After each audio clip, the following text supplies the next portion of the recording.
So one of the very first things people need to learn when they're going to take up martial arts, sword fighting, and in this case sword and shield, is how to stand. Your stance sets the foundation for essentially your starting point when you're fighting. So let's go over real quick essentially 3 common stances. Now these are very broad and they're used interchangeably depending on the situation, or they change constantly mid-fight.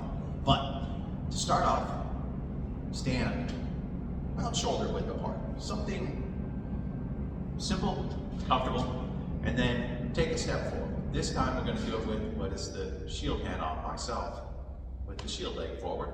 I'm going to take just a step forward, simple step forward.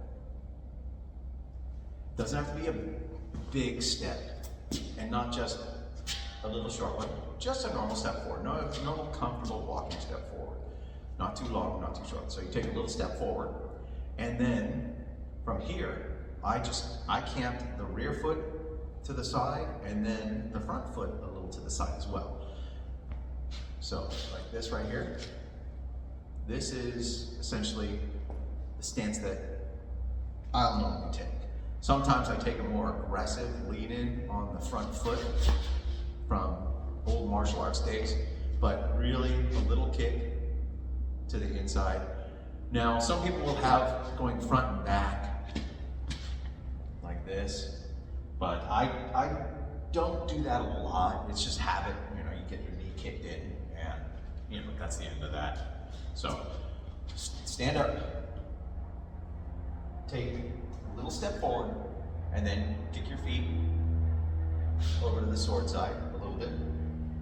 As you can see right here, I have the back one kicked a decent amount, probably 45 degrees, and then the front one is kicked maybe 20, sometimes more, sometimes a little less, but just take a step forward, kick it to the side, and this is a nice, comfortable, flexible stance.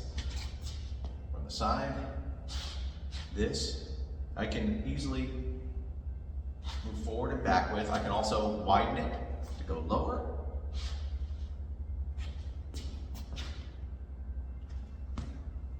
Or if I want to fight taller, then just narrow it. So, and doing it left leg forward, shield forward.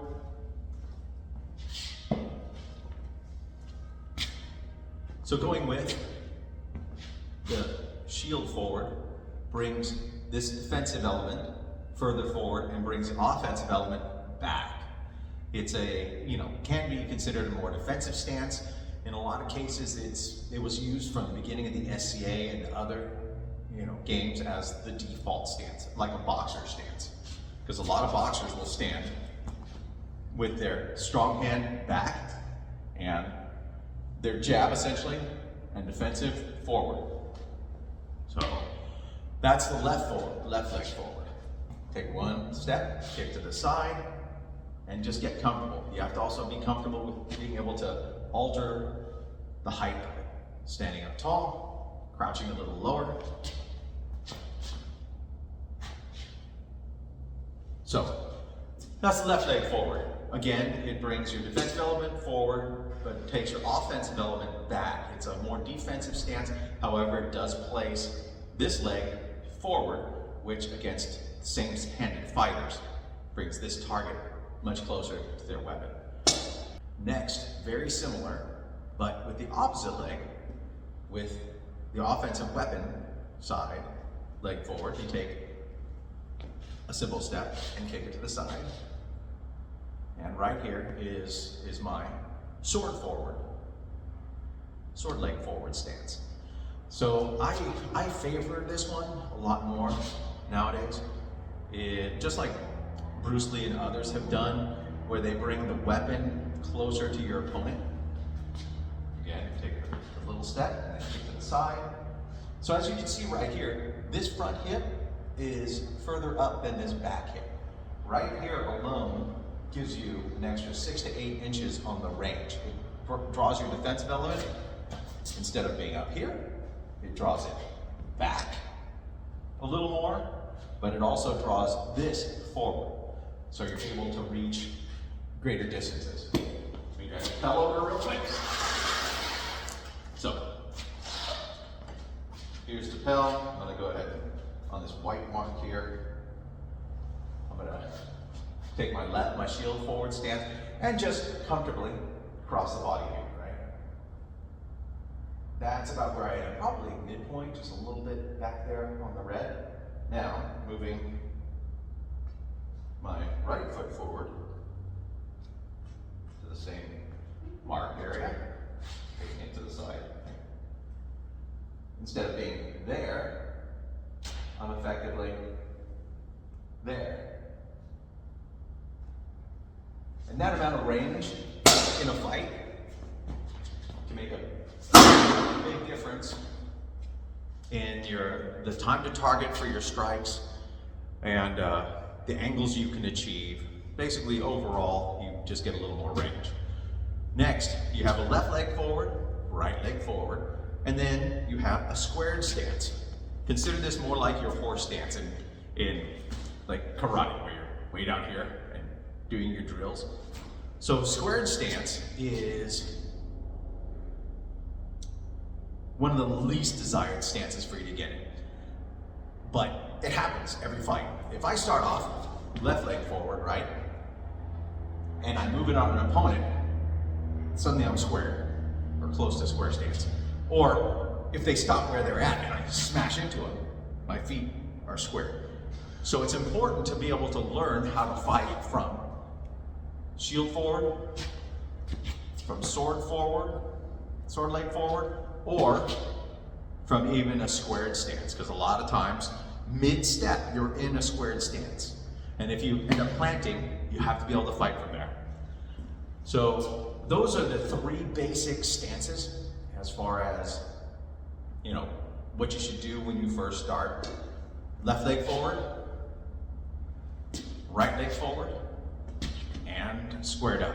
Now, let's talk really quick about varying the height of the stance, right? So if I'm here, standing straight up, and I'm in a, let's say, vaguely right leg forward stance, but the feet are really close together, right? They're not, I'm pretty much standing straight up and down. Therefore, you have a large target area on you, right? If we widen the stance, boom, suddenly my target area gets a lot smaller, right?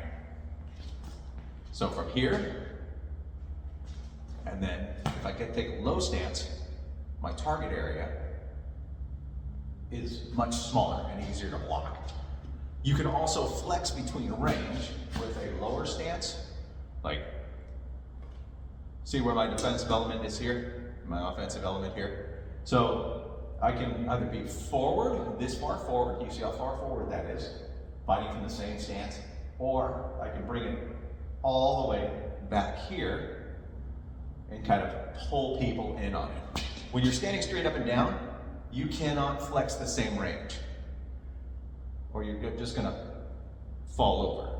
So you use a tall stance, generally to get over people for longer reach over the top. You use a lower stance to reduce your target profile.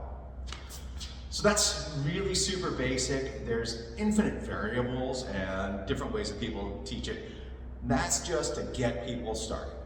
Before they learn how to even hold a shield, hold a sword, you probably should teach them how to stand, because it helps eliminate a lot of their awkwardness at getting started, and that's one less element they have to think about. Like I said, here at the school, we have a tendency to favor the weapon forward, which has the benefit of the added distance and range for attacks, but different places teach differently. So learn them all. I'll see you next time.